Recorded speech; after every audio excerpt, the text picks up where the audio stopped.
IDW G.I. Joe and Transformers editor, which means I spend a lot of my time dealing with this.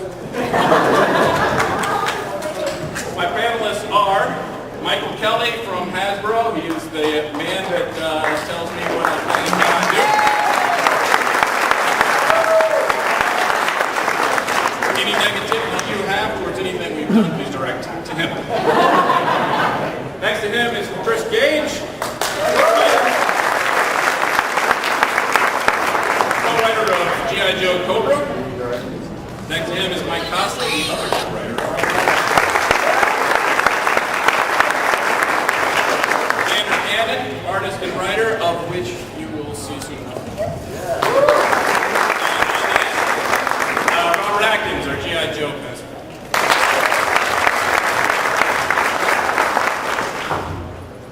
All right, you excited for the G.I. Joe movie? Yeah. Good. We like that. In case you don't know, at the IDW booth, which is booth 1705, you can enter to win a raffle, which will be held on Sunday. You don't have to be present to win, but you do have to actually enter the raffle. So come by, fill out the form, and you could win this. But not just this. Not just this, you would also win the Snake Eyes sword. That better not be life steal. And don't ask dumb questions because I have a sword. They're being offered by United Cutlery, who has done these fantastic movie swords. They're awesome. You can see what else they do at their booth, which is 4618 called Edge. Go by and see what else they have that you can cut. The winner will be announced on Sunday. You don't have to be present to win, but you do have to be 18 or older. All right. So a couple quick things that are worth mentioning that have occurred in the last year. First is Hasbro and IDW have Transformers graphic novels on the New York Times bestsellers list.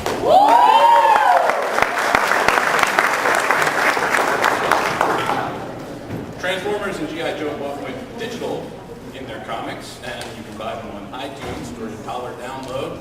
And IDW, due in large part to Transformers and G.I. Joe, has become the leader, dominating the iTunes publishing download, not just for graphic novels, but for publishing books entirely. Which is pretty awesome.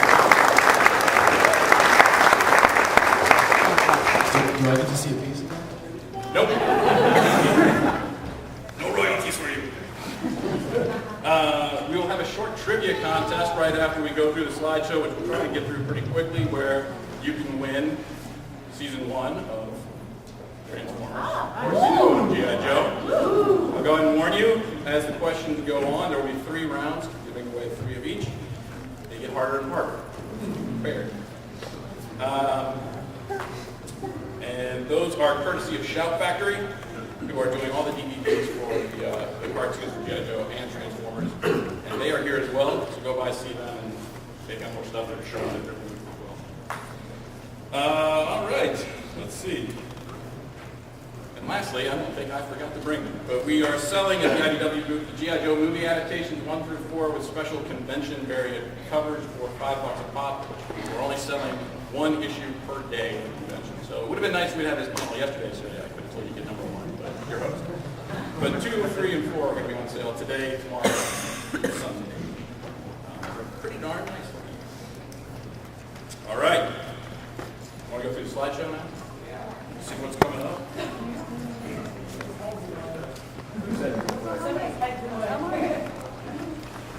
Your head.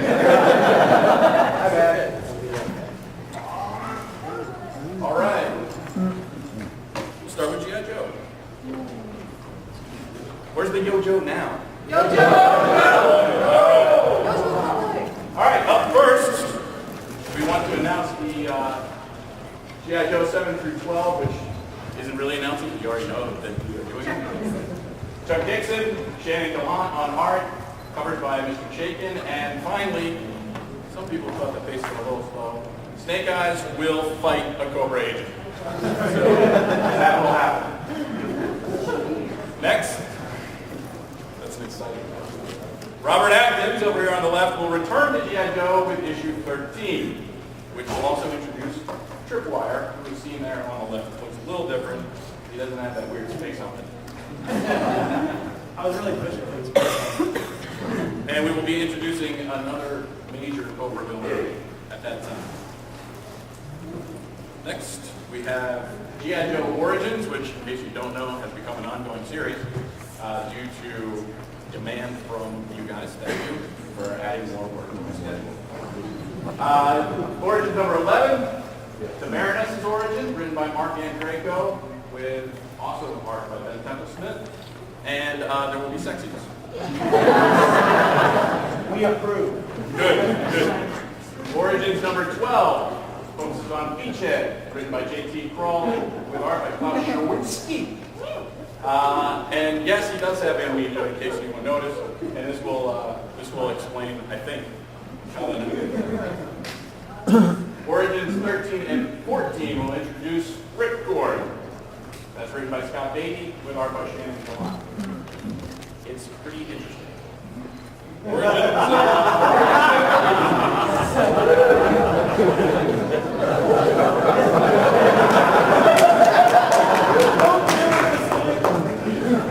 It's brought to you courtesy Merrill Hagan, who's actually sitting in our audience today as a writer, and Klaus Schawinski again will return because he can't get enough to go. Do we have people in here that like G.I. Joe Cobra? Anyone? Yeah. All right, good. Because in September you get a little bit more. September we have a one-shot written by Mike Costa with art by Antonio Fuso that explains the history of Tomax and Zaymot, which will be probably the best reviewed comic book I've ever worked on, except for anything I worked on with the other guys. It really is fantastic, not to be missed. Make sure you pick that one up. It's better than Watchmen. That's what Mike Costa told me when he pitched it. It's better than Watchmen. You'll see it is. Did anybody want to see more Cobra? Yes! Yeah! Okay. Next time. All right, there we go. Cobra 2. Chuckles will return. He might be in prison this time. We wanted to call it Cage Chuckles, but it is the original creative team, both writers, Chris and Mike. Antonio Fuso will be returning, and Howard will be returning for covers, as you can see by on there. Man, it's awesome. And we got another announcement that's pretty unique. Has anybody heard of or read a book called World War Z? Yeah. It's an awesome book. I don't care if you're a G.I. Joe fan or not. I don't care if you're a Transformers fan. Go read this book. It's amazing. And Max Brooks is the author. They just broke 1 million books sold at Barnes & Noble, actually last week, he told me yesterday. He will be coming on for a G.I. Joe miniseries, but I will talk more about when we're ready. But it will come out in 2000. how'd you get Max Brooks to write? Somebody help. Yeah, that was me. You're welcome. Chris Gage was nice enough to do a signing next to him, and then hooked us up, so thank you for that. Yeah, no, actually, somebody brought me a G.I. Joe book to sign, and Max was like, "You're doing G.I. Joe?" He was all excited. He sells a million copies of Barnes & Noble. He's like, "You're doing G.I. Joe? How do I get to do G.I. Joe?" I said, "Well, I'll twist some arms and see if I can make it happen." And now he owes me and IDW owes me. That's how you do it. Well done. Thank you. You are a political animal. Those are the announcements we have for G.I. Joe in the comic book continuity. We're going to switch gears real quickly to the G.I. Joe movie continuity. The Rise of Cobra movie adaptation that just wrapped up last week, I believe, and the trade is on sale pretty much immediately. So if you missed that and you want to spoil the movie for yourselves, go ahead and buy it. It's awesome. It's good. And coming out after that, starting in October, Snake Eyes, 4-issue miniseries, which is sort of like takes place before the movie.